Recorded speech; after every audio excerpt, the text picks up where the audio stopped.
Hello बच्चों, कैसे हैं आप सब। आज हम स्टार्ट करेंगे फिर से जर्नल एंट्रीज का नेक्स्ट वीडियो। इससे पहले मैंने आपको दो जर्नल एंट्रीज कराया था, कैश डिस्काउंट और ट्रेड डिस्काउंट के बारे में। आज हम उससे आगे चलेंगे। तो आज जो हमारा उससे आगे टॉपिक रहेगा वो रहेगा जर्नल एंट्रीज में और किस किस टाइप की एंट्रीज होती हैं। तो एक एक करके मैं आपको समझाऊंगा और आई होप कि आपको समझ में आएगा। तो चलिए स्टार्ट करते हैं जर्नल एंट्रीज को। रूल्स आप लोगों ने फिर से साइड में एक बार जरूर लिख लें। जहां पे मैंने बताया था कि आप जहां पढ़ रहे हैं वहां उसको पेस्ट करिए, उसको अच्छी तरीके से लिख के, ताकि रूल्स बार बार आपके सामने रहेगा तो इसको मेमोराइज कर लोगे आप उसको।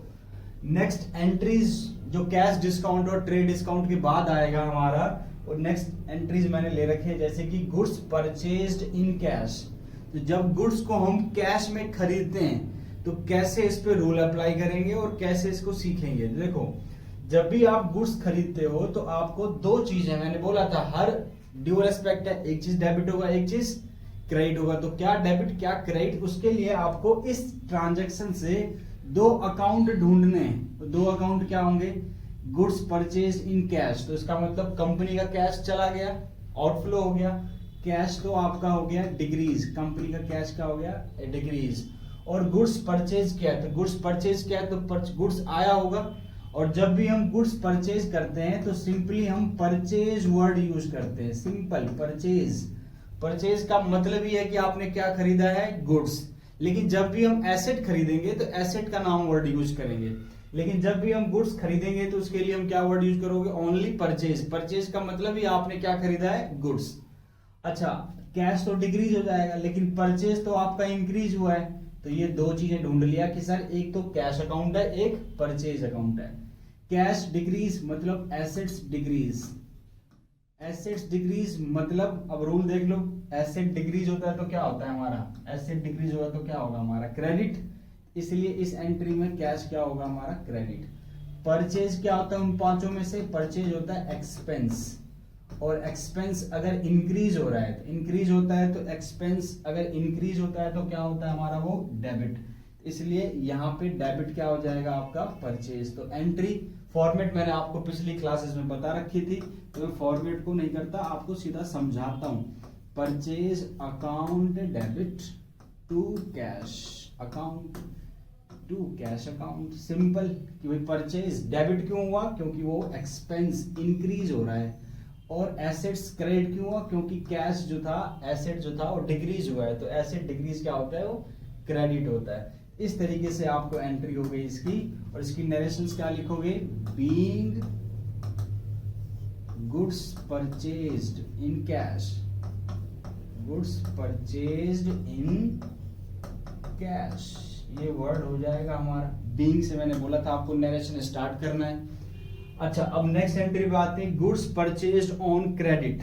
अब गुड्स परचेज, फिर से आपको दो अकाउंट ढूंढने हैं पहले कि दो अकाउंट क्या वर्ड यूज होंगे इसमें।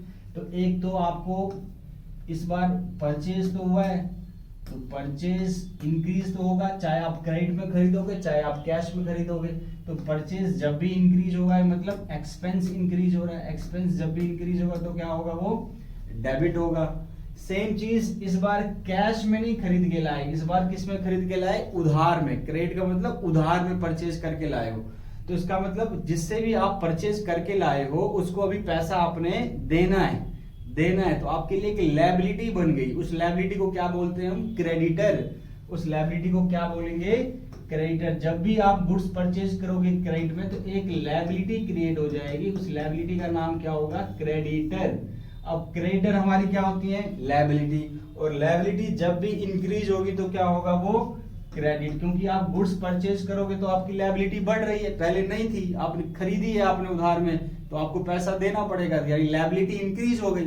अब इंक्रीज हो गई तो क्या वर्ड यूज करोगे, इसको क्या करोगे, क्रेडिट करोगे। तो एंट्री आप खुद आप मेरे से आगे सोच सकते हो, क्या होगी entry, purchase account debit to liability increase credit. इसलिए यहाँ पे आ जाएगा टू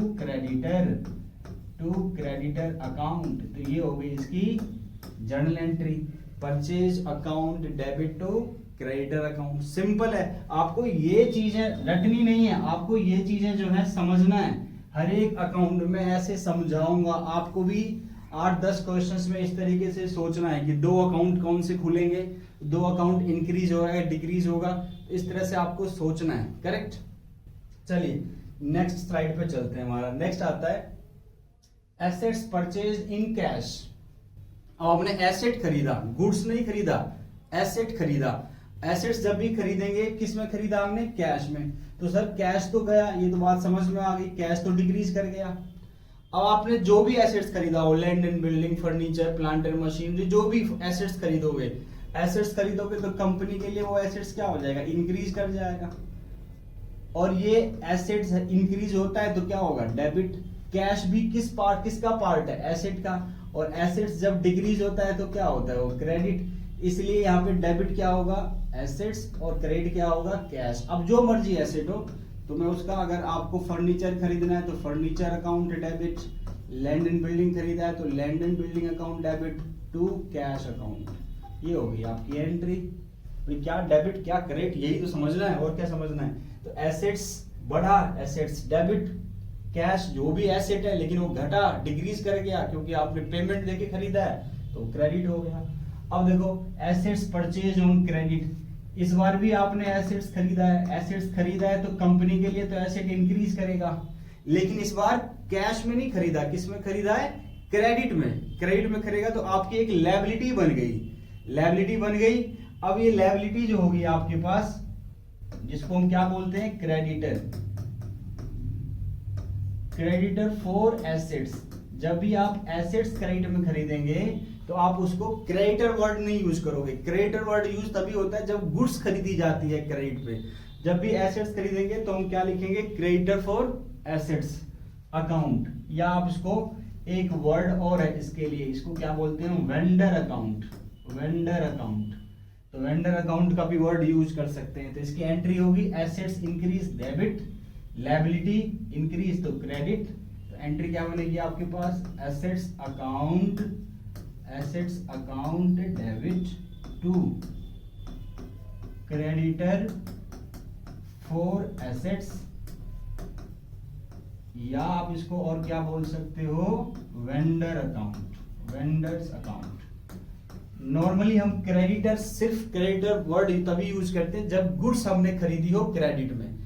तो ये तो हमने एसेट्स खरीदा है, इससे पिछले पॉइंट से हमने गुड्स खरीदी थी, तो गुड्स के लिए जब भी क्रेडिट में खरीदेंगे इसके सिंपली आपको क्रेडिटर वर्ड यूज करना है। अब क्रेडिटर अगर कोई नाम स्पेसिफिक है, राम श्याम XYZ, तो आप उसका नाम वर्ड यूज करोगे, फिर क्रेडिटर नहीं लिखेंगे। क्रेडिटर तभी लिखेंगे जब उसका नाम नहीं पता हो मुझे क्रेडिटर का। सेम यहाँ पे भी, अगर मुझे क्रेडिटर किससे हमने सामान खरीदा उस कंपनी का नाम पता हो तो उस कंपनी का नाम लिखा जाएगा, अदरवाइज नहीं तो क्रेडिटर फॉर एसेट या वेंडर अकाउंट लिखा जाएगा। आई होप कि मेरी बात समझ में आ गई आपकी, करेक्ट है। तो ये 4 एंट्रीज और हो गई आपकी इस टॉपिक से रिलेटेड। फिर हम आगे की एंट्रीज में और आपको बताऊंगा, करेक्ट। इन पे क्वेश्चंस करना है, इस पे प्रैक्टिस जरूर करो, इन एंट्रीज को बार बार समझो और रटना नहीं है, आप इसको रूल्स अप्लाई करके देखिए। रूल्स अप्लाई करके देखोगे तो आपको समझ में आने लग जाएगा। Thank you.